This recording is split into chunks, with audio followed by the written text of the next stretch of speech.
Black Cat Mystery, pre-code horror.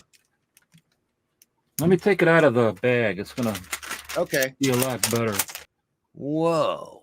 Now that's a cover you don't see often. No, this was from 1953. This is number 42. They're driving a stake through the guy's arm and his blood dripping from the arm. Yeah. And then this guy with the shotgun, you can see him getting shot right in the face over here. Whoa.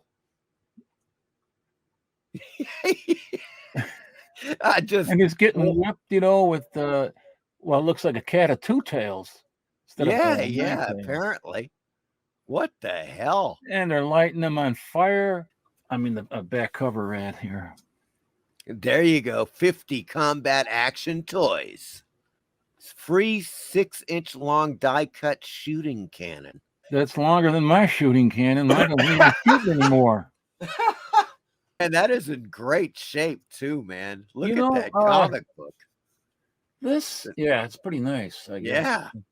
I was lucky to buy it when I did. I wouldn't be able to afford this thing today if you can find it. Oh, they're through the roof. Look at this. The original title of this, I think this changed title 1, 2, 3, 4, 5, 6, 7, 8 times. I wrote it on the back here.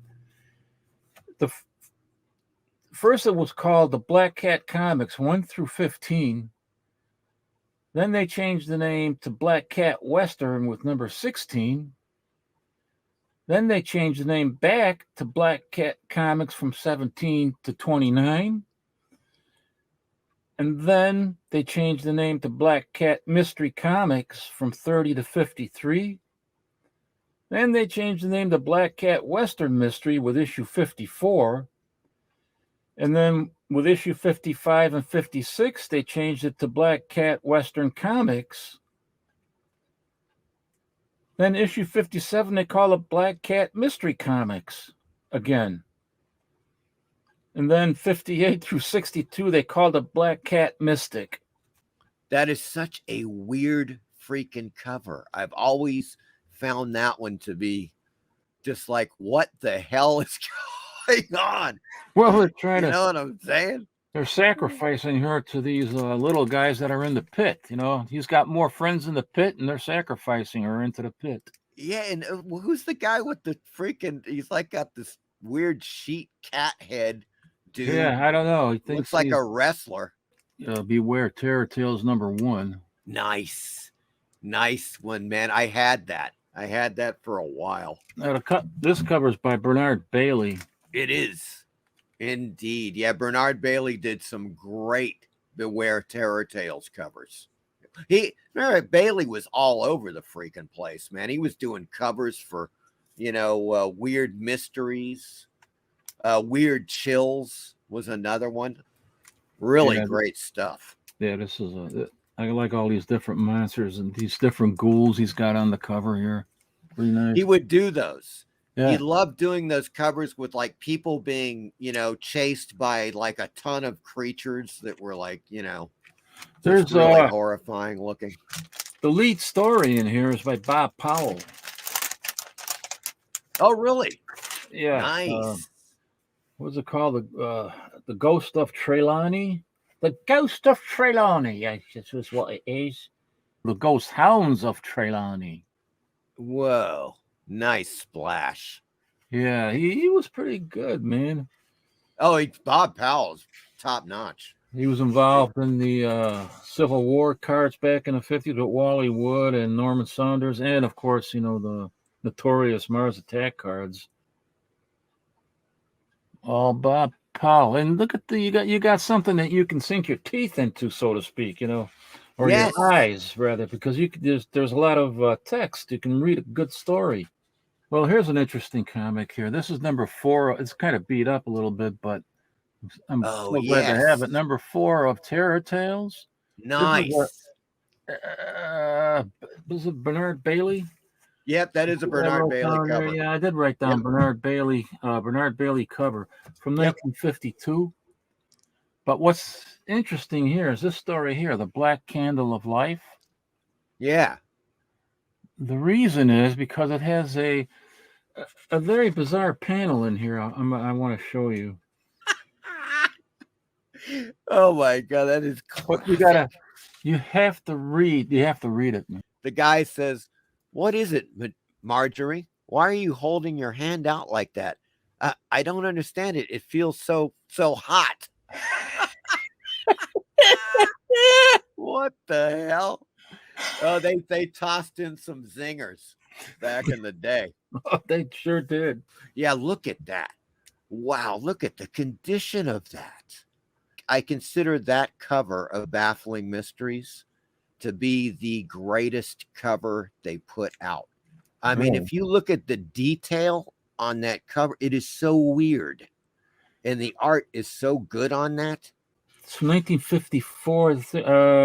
Number 13. No, Okay, number there 23. Number 23. 23. Okay. Hold on. Definitely, yeah, Ace magazines. They have We a don't know. question mark. You know, I was looking at this. There is an initial there, but it's the ID for independent. It's the icon for independent distributor. Oh, okay, gotcha. God, man, talk about a lineup of artists inside.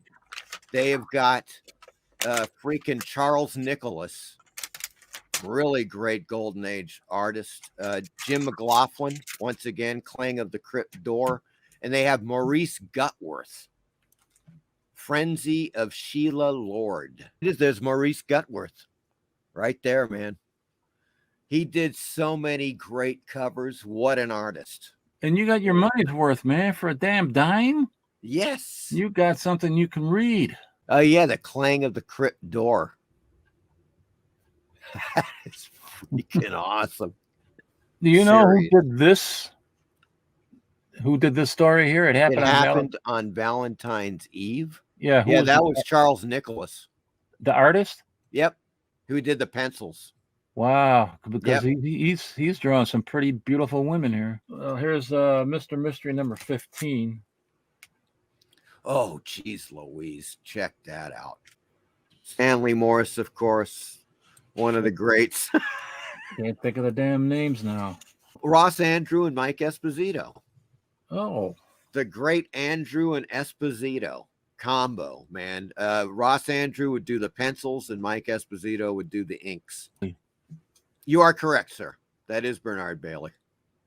Man, Bernard Baily got around. I'm telling you. He sure did. Yeah, you mentioned that earlier, and you're right. He absolutely did. All over the freaking play. Great cover, too. So weird.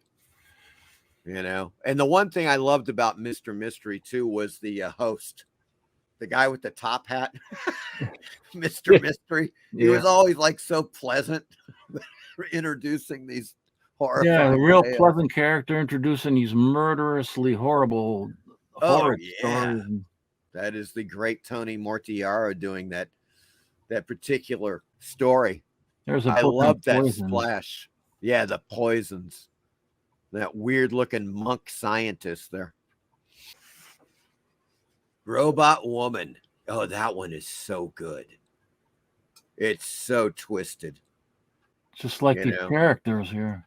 Yeah. I mean, Wolverton just had such a unique style.